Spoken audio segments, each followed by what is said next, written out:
दुनिया में दहशत मचाने के लिए जहां इंसान जाति लगी पड़ी है न्यूक्लियर बॉम्ब बनाने पे, वहीं धरती का अभी तक का सबसे बड़ा एक्सप्लोजन नेचुरली हुआ है। एक ऐसा धमाका जिसकी वजह से धरती एक पल के लिए वीरान हो गई थी और साथ ही साथ डायनासोर तक का इस धमाके की वजह से खात्मा हो चुका था। आइए जानते हैं कैसा हुआ था ये धमाका और इसका इम्पैक्ट कितना बड़ा था।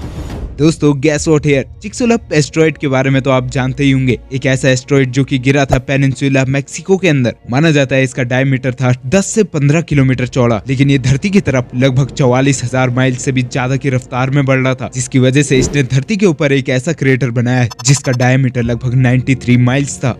धरती के साथ मिलते ही यानी टकराते ही इसने ऐसी काइनेटिक एनर्जी बनाई जिसकी वैल्यू थी लगभग 72 मिलियन मेगाटन। और पिछले वीडियो में हमने बात की थी दुनिया के सबसे बड़े न्यूक्लियर बॉम्ब के बारे में, यानी सार बॉम्बर। यानी इन छोटे मोटे खिलौनों की मदद से तो हम इतना बड़ा एक्सप्लोजन नहीं बना सकते हैं जो कि टक्कर दे हमारे चिक्सुलप एस्ट्रॉइड को। यहाँ तक कि अगर हम धरती के सारे न्यूक्लियर वेपन को एक साथ भी फोड़ दें तो भी ये उसके आसपास तक नहीं भटकेगा, क्योंकि दोस्तों हम उस एक्सप्लोजन की बात कर रहे हैं जिसका इम्पैक्ट लगभग 2 मिलियन सार बॉम्बा के बराबर था। लेकिन दोस्तों, अगर हम ये 2 मिलियन सार बॉम्बा को धरती के ऊपर फोड़ दें तो लगभग धरती की सारी प्रजाति गायब हो जाएगी। लेकिन इतने बड़े एक्सप्लोजन के बावजूद भी हमारी धरती टस से मस नहीं हुई, अपने एक्सिस पे अभी भी रोटेट कर रही है। हमारी धरती ने काफी ऐसे एस्ट्रॉइड को फेस किया है इन सालों के अंदर और काफी सारे ऐसे एक्सप्लोजन को भी फेस किया है। तो धरती खत्म करने के बारे में तो सोचना छोड़ दो, लेकिन अगर चांद पे आ जाए तो, यानी क्या हो अगर सारे न्यूक्लियर वेपन हम चांद पे जाके फोड़ दे, क्या चांद टूटेगा? वेल, ये मूर्खता करने से पहले हमें जान लेना चाहिए चांद का साइज।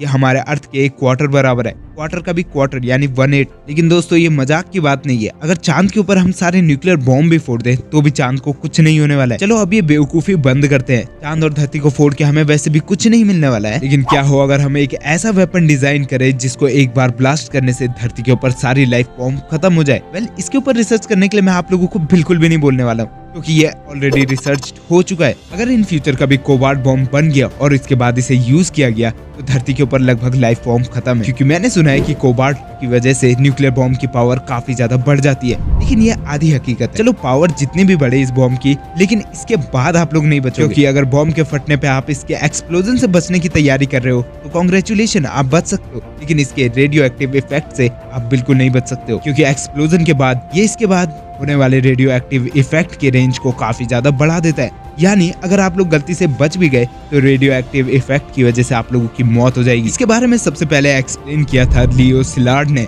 1950 के अंदर। ऑब्वियसली ये समझाने के पीछे का मकसद ये नहीं था कि हम सभी लोगों को बॉम्ब बनाना चाहिए, बल्कि उनका ये मकसद था कि न्यूक्लियर वेपन की वजह से हम कितने जल्दी इस धरती को खो सकते हैं। और ऐसा नहीं है कि इसे बनाना काफी ज्यादा मुश्किल है। पिछले वीडियो के अंदर हमने बात की थी सार बॉम्बा के बारे में। तो आप लोग ये लगा लीजिए कि सार बॉम्बा ही कोबाल्ट बॉम्बा है, लेकिन अंतर आएगा तीसरे स्टेज के बॉम्बिंग पे, जब लेड के ढक्कन को बदल दिया जाएगा कोबाल्ट के ढक्कन से। क्योंकि हमने बताया था कि लेड की वजह से ये काफी ज्यादा क्लीन बॉम्ब बन जाता है, यानी ये इसके रेडियो एक्टिव इफेक्ट को कम कर देता है। लेकिन कोबाल्ट के लगने की वजह से ये इसके इफेक्ट को काफी ज्यादा बढ़ा देगा और उसके बाद केवल अंत है। अगर वीडियो पसंद आई है तो मेक श्योर टू सब्सक्राइब, क्योंकि ये चैनल का अंत नहीं है, वीडियो का अंत है।